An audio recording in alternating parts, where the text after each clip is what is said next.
In this video, elite batting coach Gary Palmer explains the advantages of having an open stance when facing pace and spin bowling. Let's go.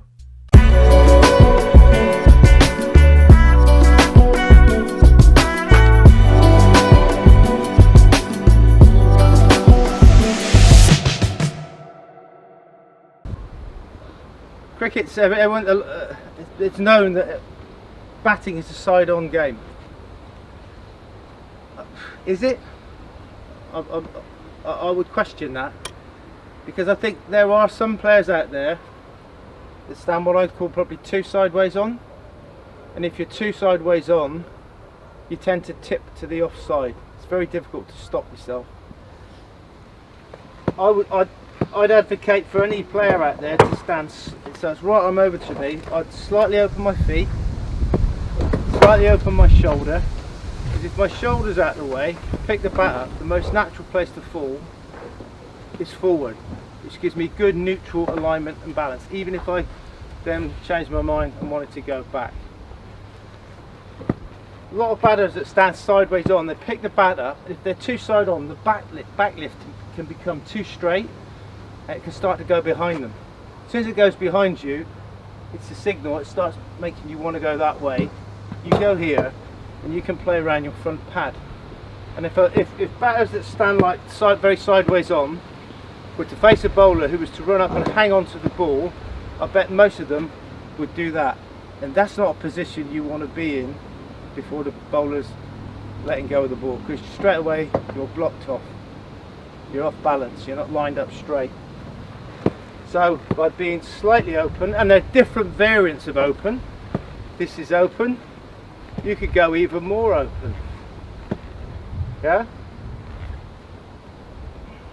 But if my shoulder's out of the way, it means it's easier for me to keep my head wicket to wicket and be in a nicely aligned and balanced, that neutral initial position. So personally, if I was triggering, I'd be here, right?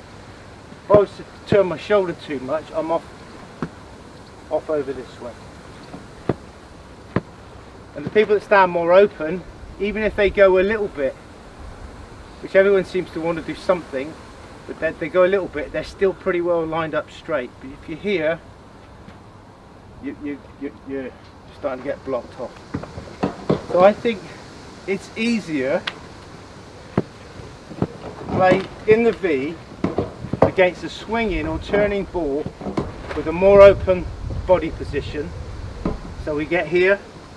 So if that ball swings away or swings in, or turns away or turns in, because I'm in a neutral position here, well balanced and well aligned, I've got access to those balls and I could adjust. I should be able to play them straight reasonably easily in this position. So to get in that position, if you're slightly open, it's a more natural thing to happen, getting into that balanced position. But if I'm sideways on, I could be off that way, or I've got, and like this sort of thing could happen. I'm battling against it a little bit. So I want to be slightly open. I think that's key. Even some people stand open, which is great, and as they go to hit the ball, they turn the shoulder and they're gone again. So it's about picking up, going up again, maintaining that neutral position, where at this point I can play an on drive or an off drive. I don't know what the bowler's bowling, but I'm neutral. I haven't prejudged or already gone to the offside. So personally, there are different degrees of being open, but it's better to be on the open side than it is to be on the verge of being too sideways on. Because if you're sideways on and the bat goes behind you, LBW, but the bat's sideways on, the ball swings in, it's a very small window to get access to the ball and you can play around it. But if you're more here, that area of driving straight becomes wider, therefore the percentages are more in your favour. And it's not just for the swinging ball and red ball cricket, it's also for 2020 cricket and one-day cricket. If you want to whack the ball down the ground, you might clear your leg out of the way, you're going to be like this. All these options are on. If you're just going there, it's only going one place all the time. So you're limited to different areas on the ground you can hit the ball. And this is high risk, this is lower risk.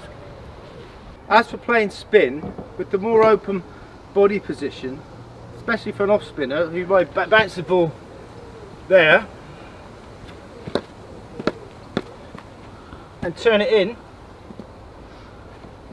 if I'm in this position, I've got great access to defend the ball, drive the ball, or open my leg out and hit it for 6. So turning that foot in is good for off spin. If I go line of the ball because I'm too sideways, I'm going to always be hitting around straight ball. I'm going to find it very difficult to hit it over there. If it was turning the other way, left arm spin over the wicket. Again, if I was sideways on, I might get my foot out of the way here. Very difficult. So again, getting into this position, laces down the wicket, balanced and aligned. If that ball turns, I can hit it straight. If it goes straight or turns less, or is a bit wider that way, I can hit into the spin effectively to hit it on the leg side. But again, keeping the feet like that is a tight line. And the only reason I can do it is because my shoulders are open. If I close my shoulders, I compensate by throwing that wide. Things are a lot more difficult. And also, playing spin, pace, whatever, make contact in front of your pad. Still let the ball come, but make contact in front of your pad. Don't mix up playing late with making contact too late. So if I'm playing it late here, going down towards the slips, gully, might even hit the floor and bowl me, and now I'm starting to become more bottom handed. If it nips back, hits me on the pad.